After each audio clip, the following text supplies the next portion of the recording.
രാത്രി കാലങ്ങളിലും മറ്റും സെമിത്തേരിയുടെ സമീപത്തു കൂടെ നടക്കുമ്പോൾ ഭയം തോന്നാറുണ്ട്. സെമിത്തേരി പ്രദേശത്ത് ഇങ്ങനെ ഭയപ്പെടേതിൻ്റെ ആവശ്യകതയുണ്ടോ? യെസ്. അദ്ദേഹത്തിൻ്റെ പേരെന്നാ? സാനിയ. സാനിയ ചോദിക്കുന്നത് സെമിത്തേരിയുടെ ഭാഗത്തൂടെ പോകാൻ പേടിക്കേണ്ട കാര്യമുണ്ട്. സാനിയ സെമിത്തേരിയുടെ അടുത്തൂടെ വല്ല രാത്രി പോയിട്ടുണ്ടോ? ഇല്ല. പോകേണ്ടി വന്നാൽ പോകുമോ? ഒറ്റയ്ക്ക് പോകൂല. ഒറ്റയ്ക്ക് പോവുകയല്ല. ഓക്കെ. വാസ്തവത്തിൽ ഈ സെമിത്തേരി എന്ന് പറയുന്നത് അവിടെ ആരും നമ്മളെ പേടിപ്പിക്കാൻ വേണ്ടിയില്ല. നമ്മളാരും അത് കണ്ട് ഭയപ്പെടേണ്ട, അത് ഓർത്ത് പേടിക്കേണ്ടേയും കാര്യമില്ല.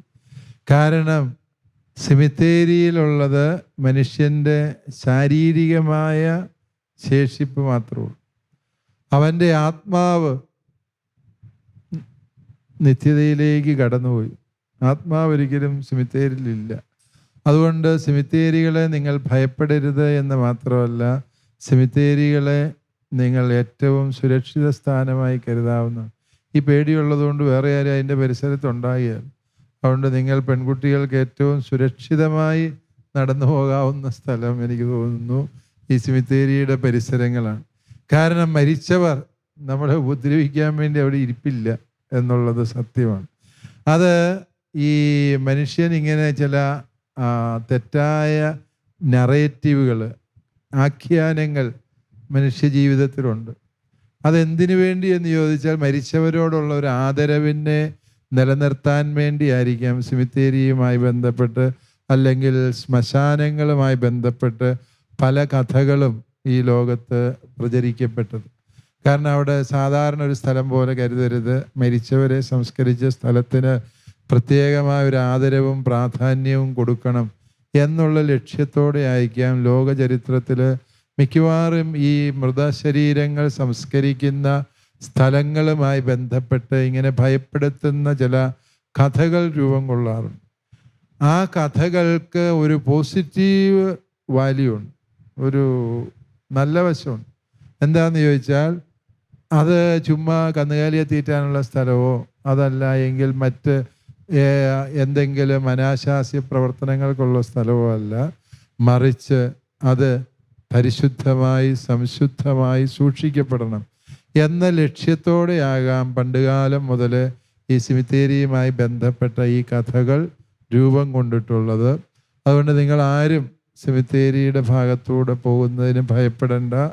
ഒറ്റയ്ക്ക് പോകാനും സാനിയെ പേടിക്കേണ്ട കാര്യമില്ല. ഒറ്റയ്ക്ക് പോകേണ്ടി വന്നാൽ ഏറ്റവും സുരക്ഷിതമായി പോകാവുന്ന സ്ഥലം സെമിത്തേരിയാണ് എന്ന് മനസ്സിലാക്കിയാൽ മതി.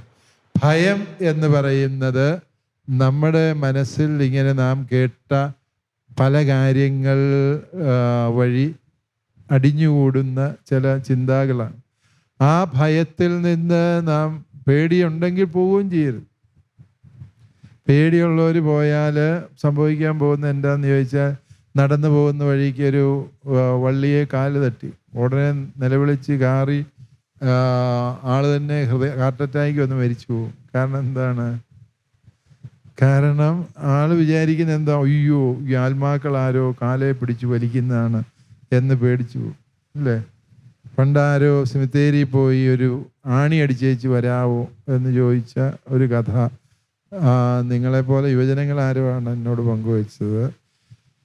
ഇങ്ങനെ ആണി അടിച്ചേച്ച് പോകാൻ വേണ്ടി ഇവൻ ചെന്ന് വളരെ പേടിച്ചാണ് ചെല്ലുന്നത്. സെമിത്തേരിയിൽ ഒരു രൂപം തറച്ചു വെച്ചേച്ച് പോരണം.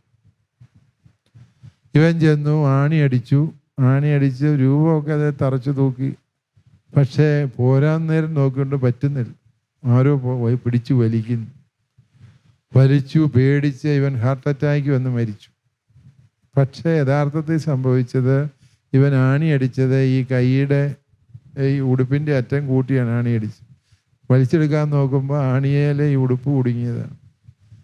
ആ പേടി മനസ്സിൽ കിടക്കുന്നതുകൊണ്ട് പെട്ടെന്ന് എന്ത് വിചാരിച്ചു, അയ്യോ എന്നെ ആരോ പിടിച്ചു. ആ ഭയമാണ് ഇത്തരത്തിലുള്ള ആഖ്യാനങ്ങളിലൂടെ രൂപപ്പെട്ടു വന്ന ചില ഭയം പലരുടെയും മനസ്സിലുണ്ട്. അതാണ് പിന്നീട് സെമിത്തേരി കഥകളായി, ഭയപ്പെടുത്തുന്ന കഥകളായി രൂപപ്പെട്ടു വരുന്നത് എന്നുള്ളത് സത്യമാണ്. സെമിത്തേരിയിലേക്ക് കയറുമ്പോൾ സാധാരണ സെമിത്തേരി അല്പം കാട് പിടിച്ച് പുല്ലൊക്കെ ഉള്ള സ്ഥലമായിരിക്കും. സെമിത്തേരിയിലേക്ക് കയറുമ്പോൾ ഇന്നാൾ ഒരാൾ എന്നോട് പറഞ്ഞു, സെമിത്തേരിയിലേക്ക് കയറിയപ്പോൾ ഒരു പാമ്പിനെ കണ്ടു. ഭയങ്കര പ്രശ്നം. അത് പിശാചിൻ്റെ സാന്നിധ്യം അവിടെ ഉണ്ട് എന്നുള്ളതിൻ്റെ സൂചനയാണ്. ഞാൻ പറഞ്ഞു, പാമ്പ് വരുന്നിടത്തെല്ലാം പിശാചിൻ്റെ സാന്നിധ്യം ഉണ്ടെന്ന് നമ്മളെന്തിനാ തെറ്റിദ്ധരിക്കുന്നു അല്ലേ? പാമ്പ് എലിയെല്ലാം നടക്കുന്നു. പാമ്പ് മനസ്സമാധാനത്തോടെ അതിൽ നടന്നിരുന്നപ്പോഴാണ് ഈ ചേട്ടൻ കയറി ചെല്ലുന്നത്. ഉടനെ പാമ്പ് അവിടെ നിന്ന് ഇറങ്ങി പോവുകയും ചെയ്തു.